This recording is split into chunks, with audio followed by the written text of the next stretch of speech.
Xin chào cả nhà đã quay lại với kênh của Mỡ Setup. Thì như mình đã nói ở clip hôm trước mở hộp và đánh giá sơ bộ về chiếc MQ187, thì hôm nay mình sẽ đi vào lắp switch cho MQ187 để thứ nhất là trải nghiệm qua bản thân kit stock này sẽ như thế nào, với cái thứ hai là để hướng dẫn các bạn cài đặt software cho nó và cách các bạn kết nối giữa bàn phím với receiver. Giờ thì chúng ta đi lắp switch nhé. Switch hôm nay mình sử dụng là cái bóc Blow, cái bóc nhé. Ngoài ra thì ở kit này mình sẽ lắp một con cái bóc Navi. Sắp tới mình cũng sẽ nhập Navi về. Và tại sao mình lại chọn Navi? Bởi vì Navi là nó có 5 pin. Các bạn hơi chói. Đây, Navi sẽ có 5 pin và MQ187 cũng hỗ trợ các switch 5 pin luôn. Bây giờ thì chúng ta đi lắp thôi.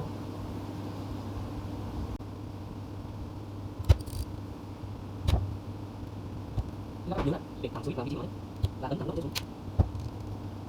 Nhớ lại đừng có chạm switch.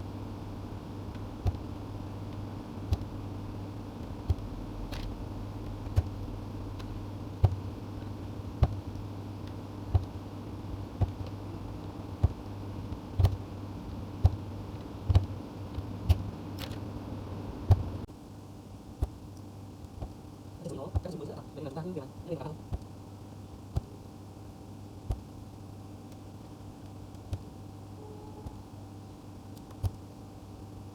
Ok, mình đã xong một switch con. Rồi đầu pin rồi. Và chữ đi nói là off white đấy. Đó, Navi. Và tổng mình thẳng đấy. Ok. Rồi tí nữa hãy cùng nhau chiêm ngưỡng sản phẩm nhé.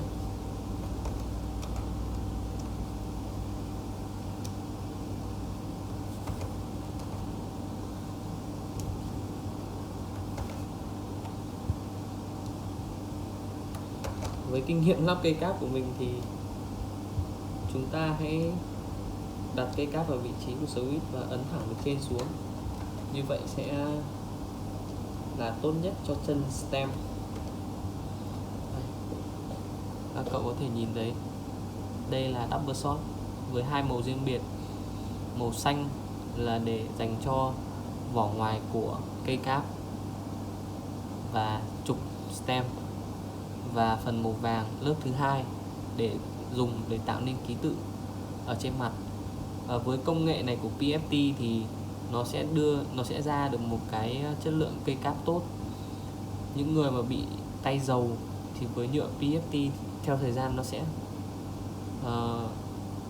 nếu mà mình cảm nhận thì là dưới 1 năm nó sẽ không xảy ra trường hợp bị bong chóc hay là bị bóng loáng giống như là đối với ABS.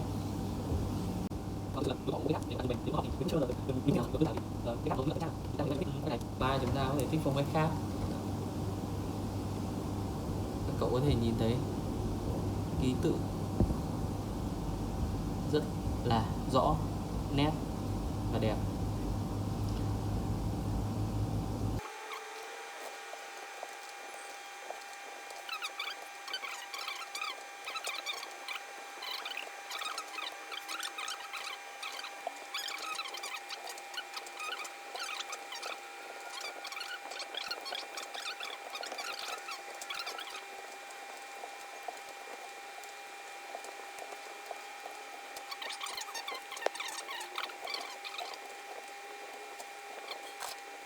Ở đây thì hiện tại ở đây là mình đã làm xong một layout rất là phổ biến hiện tại và rất là dễ chơi cho các bạn bây giờ, đó chính là layout 61. Đó, toàn bộ khu vực bên trong này sẽ là 61 phím. Giờ làm xong chết. Rồi.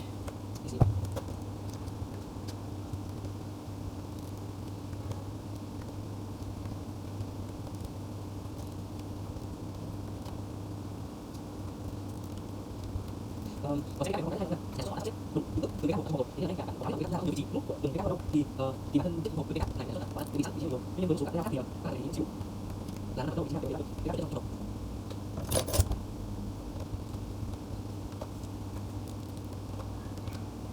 Là cái cách mình điều khi bạn nhận cái cắt mà mở ra thì tự động lỗi em lỗi em không thể tìm được hay thế nào cho mình không có tin còn USB có sẽ đang xuất hiện trong cái điều đến rút tiền sẽ là thì anh động thì sẽ là không được tốt thì làm được gì để các bạn được ok xong đó tôi xong rồi. Giờ tôi sẽ bật lên xem các cậu nhìn thấy không. Nói này tôi rất là thích cái chỗ này nhé, cái chỗ này khi mà cầm ấy đó nó sẽ là như này nó như kiểu cái cầm ở đây chẳng hạn, rất là chắc chắn. Đi làm đến công ty thì tôi rút ra hôm nào cũng vậy, cầm như này đây này, cầm đúng như này luôn, để trong ba lô rút ra rồi đặt xuống. Tắt cái đèn sáng nha, nhìn thấy không? Sáng tí.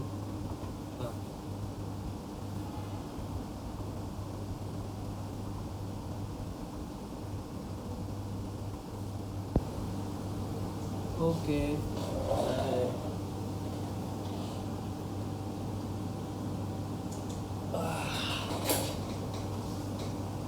Mọi người thấy chứ,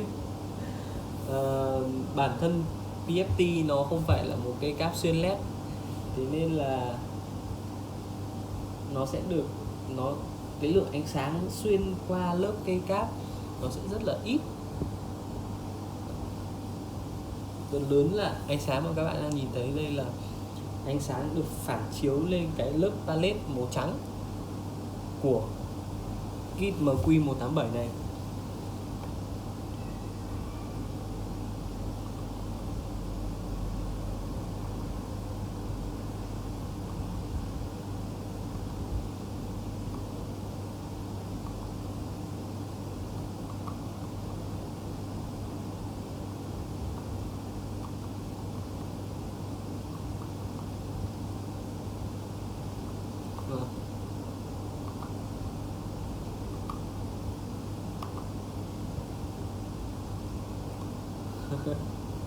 Cậu có thể thấy thì tớ vừa mới lắp xong set cây cáp Nautilus cho kit MQ187 và bây giờ thì các cậu hãy cùng đến với những trải nghiệm đầu tiên của tớ khi mà sử dụng MQ187 nhé. Và đây chúng ta đến nào. Ok.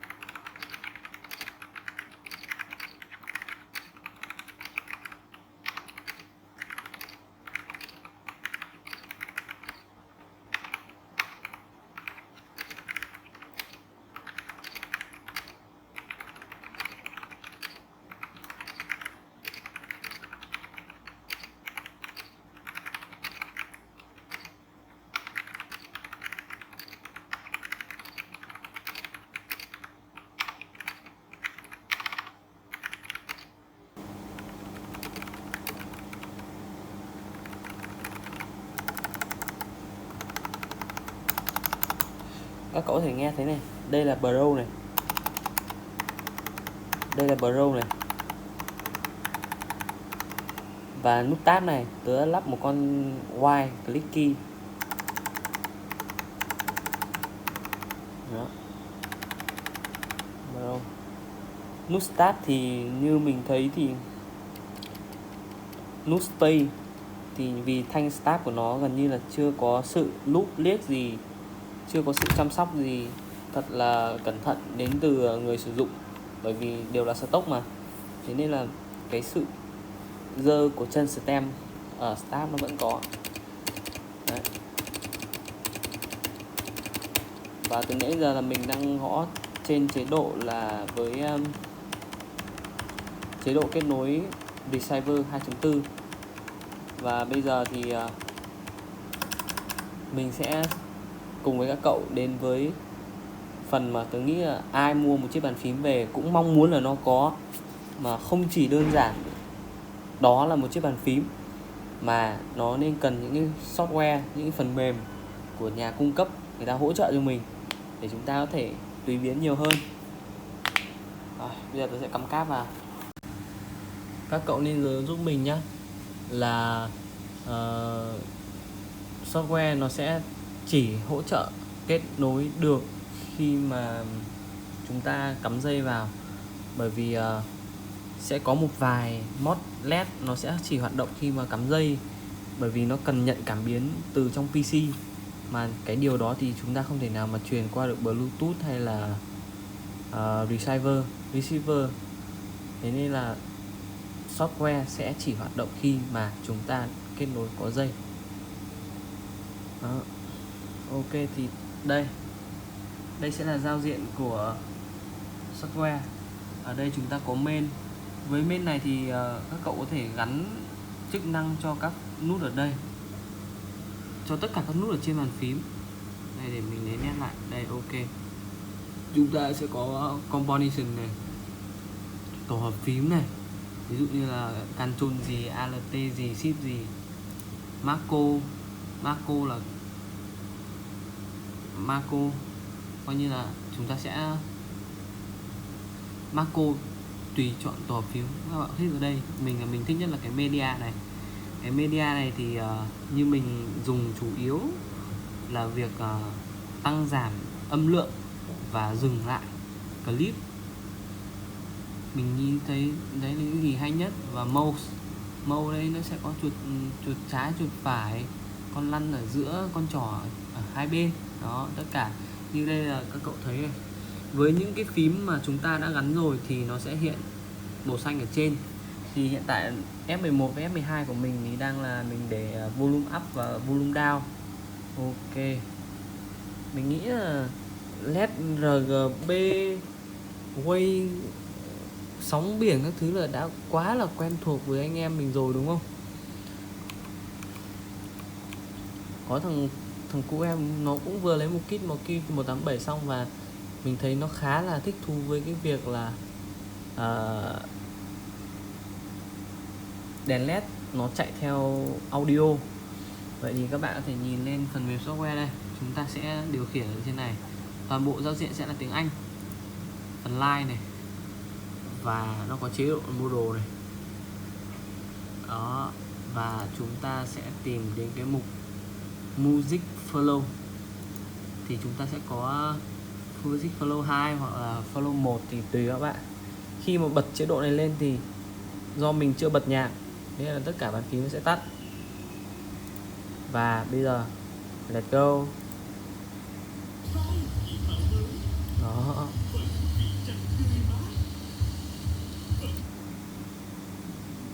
Chúng ta sẽ dành một vài phút để nghe nhé. Mình sẽ tua đến đoạn mình tiếp.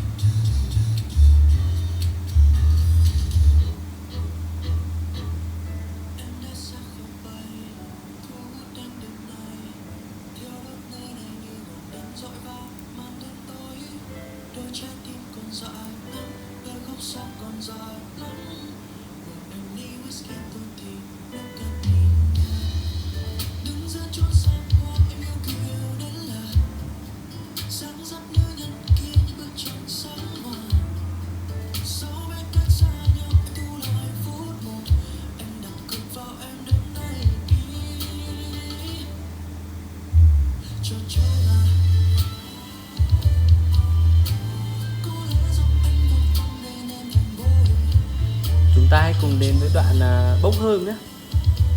Mình thấy mọi thứ nó cũng đang hơi trầm.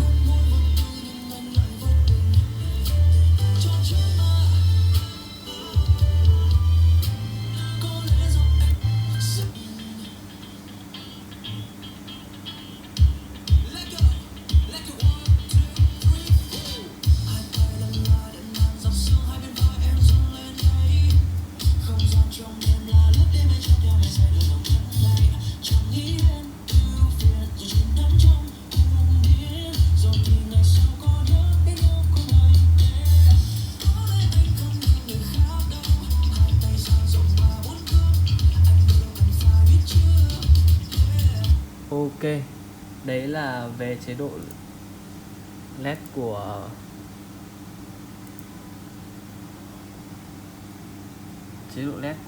bàn phím.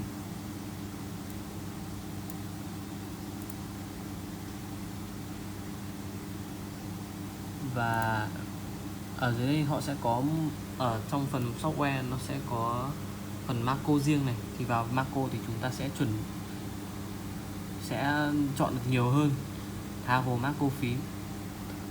Vâng, và đây là toàn bộ những gì mình muốn trình bày về chiếc MQ187 Stock, tất cả mọi thứ stock luôn, switch stock, start stock. Duy nhất chỉ có lớp frame giữa PCB và palette. Và mình sẽ làm một clip sau nữa để trình bày về việc mình sẽ mod hoàn thiện kit MQ187 này. Rất cảm ơn các bạn đã theo dõi clip. Mong các bạn cho mình những lời bình luận nhận xét về kit cũng như là về người review để mình có thể hoàn thiện được bản thân mình hơn. Xin cảm ơn và hẹn gặp lại.